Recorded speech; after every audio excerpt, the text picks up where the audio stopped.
The CEO of the popular Cash App was stabbed and killed in Sacramento, California. Crack babies are born on the streets of San Francisco, right on the sidewalk. And Chicago teens storm the downtown Chicago area, destroying much and leaving nothing left. Begging the question, are these cities really worth it? Perhaps we should be asking ourselves that. Also, we're going to talk about a fun conspiracy theory regarding the pyramids in Egypt, and also a mouse visits my house, but not just any old mouse. All that and more on Jake's Takeaway. I'm your host, Jake Critcher.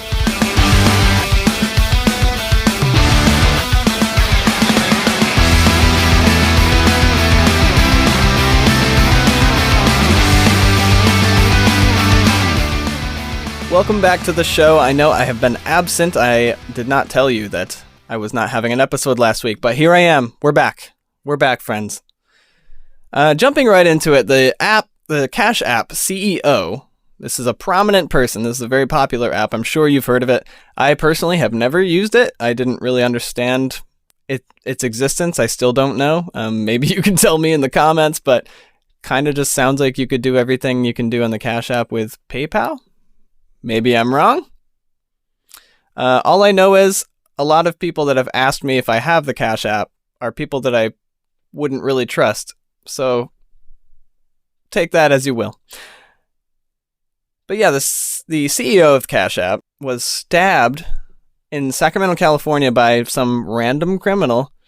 And he was seen in security footage limping and trying to get the attention of multiple cars, none of which stopped, in which case he bled out, unfortunately. Now, the country has finally reached a point where even the rich and famous are no longer safe from the crime that their policies have instilled everywhere. This happened with Mr. Pelosi in their own home after he was attacked by some weird hippie camping out nearby who entered his home and hit him with a hammer. And now we're seeing it in the likes of CEOs of giant apps like Cash App, and getting stabbed and left for dead in the middle of the street. Now, the reason I bring this up is because, like I said, they're no longer immune to what they've wrought. They are now reaping what they sow. Unfortunately, it has resulted in many, many, many more deaths than usual, and in fact, it's even killing those who are in the elite society, as you may say. The saddest part about this story is how he's trying to flag down cars and not a one stopped for him. And quite honestly, I can't blame them. I mean, how many stories have you heard about people faking an injury or pretending their car is broke down only to shank you and steal your car? Or, I really can't blame them for not stopping, and that's a terrible, terrible thing. But not even the CEO of Cash App is immune from this. He's a victim of terrible, terrible policies. California is really turning into a crap hole. If you're there now, I urge you to please leave for your own safety. No one is safe, especially if you're in the cities. Maybe if you're in the wilderness somewhere, you might be okay, but sounds like the cities are not the place to be if even people like this are getting stabbed and killed. Meanwhile, in San Francisco, footage was found of a birth taking place, which, sounds like a great, exciting thing, but this was in the streets of San Francisco, and it was from a crack addict who was just laid out on the sidewalk in broad daylight, having her baby while laying on her side on the sidewalk. Now, I won't show you the footage of that. It's probably not hard to find online. It's a little more than PG on here, so I'm going to try to keep that off of here. But this is where we're at. San Francisco has been one of the sanctuary areas for drugs and drug addicts and homeless people, where they literally hand you boxes with fresh needles and even drugs so that you can use to your heart's content. And now it's resulting in just people acting like animals in the streets, defecating everywhere, having sex in broad daylight right in front of everybody, being nude, running around harassing people because they're like out of their minds from the drugs. And, of course, that also includes having sex and babies now. So,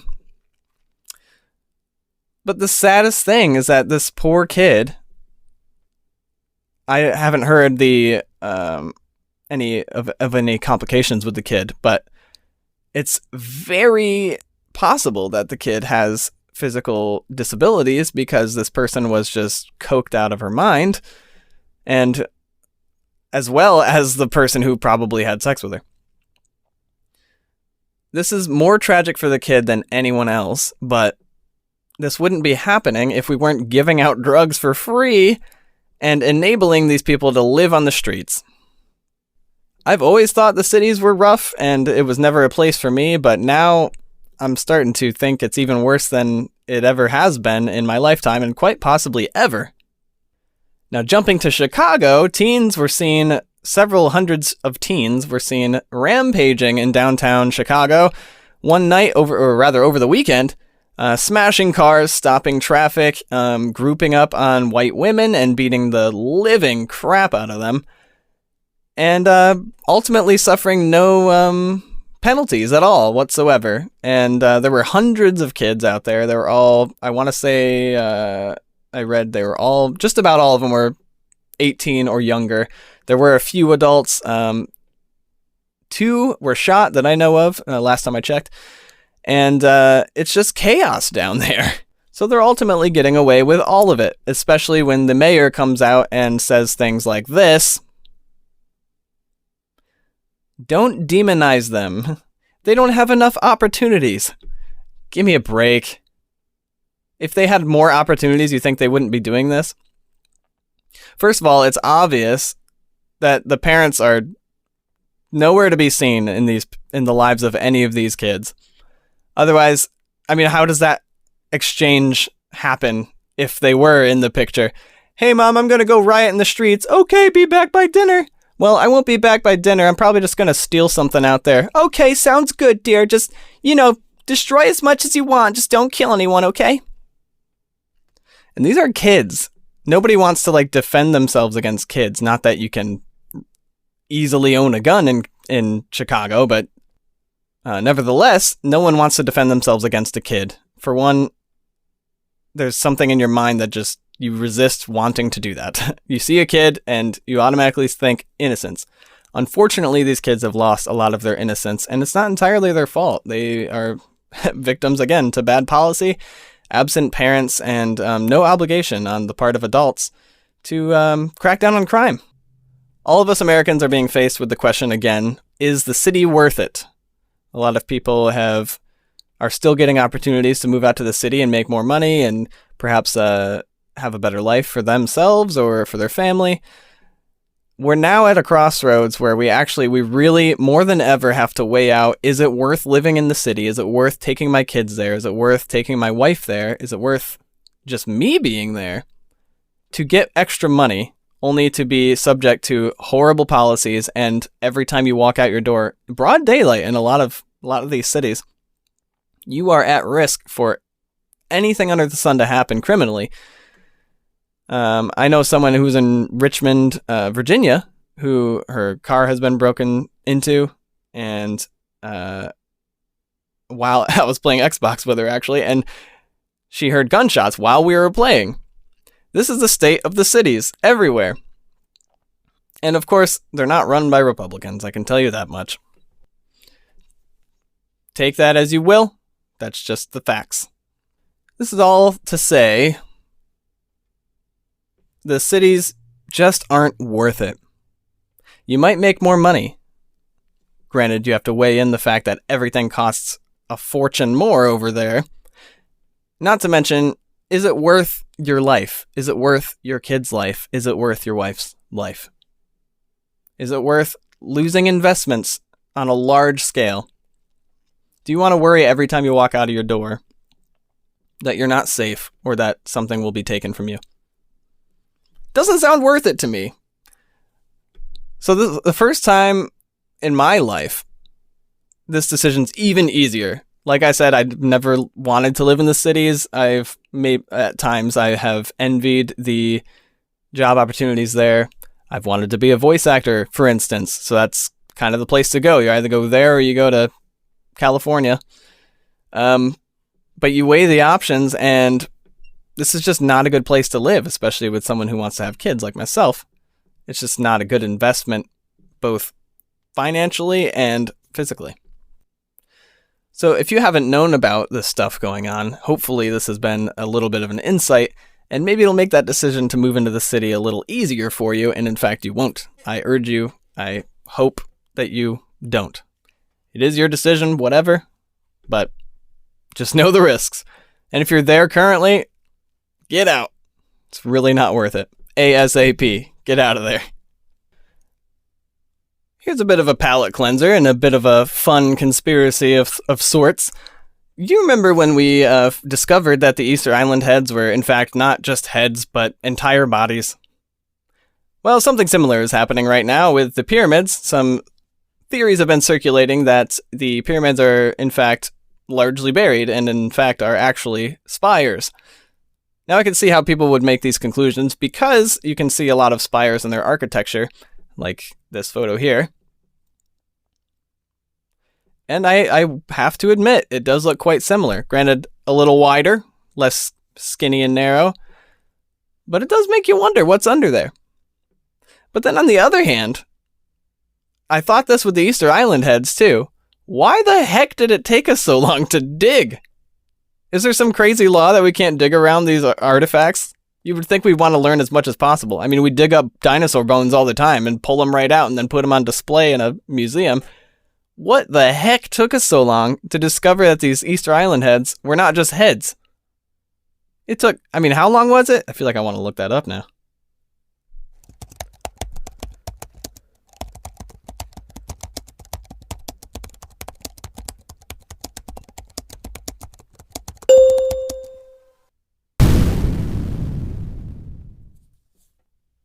So now my main question is, why don't we just dig a little bit and discover if this theory is real? I haven't seen anyone coming out and saying it's definitely false. Is it likely? Maybe not, because the pyramids are gargantuan and that would just be a ridiculously sized spire. But it's kind of a fun theory. And I would like to see someone just give me some proof as to why it's not real. But you gotta give them some credit. It does kind of look like those spires. Am I wrong? Anybody? Probably wrong. All right, before I let you go, I've got a story to tell you. Now, I mentioned a certain mouse in the intro for this. About a week ago, I got up for work and I kept hearing scraping noises in the kitchen. I let my dog out and decided to investigate. It took me a second to find which part of the kitchen it was coming from until I saw one of the cupboard doors move. I was shocked that it hadn't gone to hide somewhere with all the noise I made coming in and letting the dog out, so I wasn't sure what I was going to find in there. I took a breath and opened the door, and there it was, a mouse. The weird thing is it didn't immediately run away. It was kind of just like, whoa, I did it, I got the door open. Upon closer inspection, this was no ordinary mouse. It had no eyes. Yes, in fact, one of the 3 legendary blind mice has visited me. This was the discovery of a lifetime, I thought. I didn't recall any of the legends in the ancient manuscripts saying the mice weren't just blind, but had no eyes entirely. Not only that, this mouse also did not have ears. It looked something like a furry rocket ship. With legs, and I'll admit it all looked a little more than odd, but I was fascinated. There was so much about them we don't know. I could write a book. I grabbed my sophisticated capturing device, a Tupperware container, and thought, while it was stretching out to reach the floor, I would catch it in the containment device. I thought with its blindness and apparently deafness as well, this would be an easy catch. However, these mice are legends for a reason. And as I placed the container under him, he contorted himself under the cabinet and escaped between the counter and the oven. Needless to say, my wife was very upset with me. Looking back, I had the opportunity when it was trying to get underneath the cabinet. I could have just slammed that door on it and it would be over. But could I do that to one of the 3 blind mice, gracing me with their presence? How could I do that to one of the only 3 blind mice? Also, it really did look like a weird, squirmy little furry rocket ship. I'll see if I can get a rendition of that so you can see what I'm talking about. Honestly, it was really cute, but also kind of creepy at the same time, because you look at it and there's nothing but a furry, pointy head. I did, for a second, think, is this somehow a baby mole in my cupboard? But it looked more and more like a mouse as it went on. Anyway, I hope you enjoyed this tale.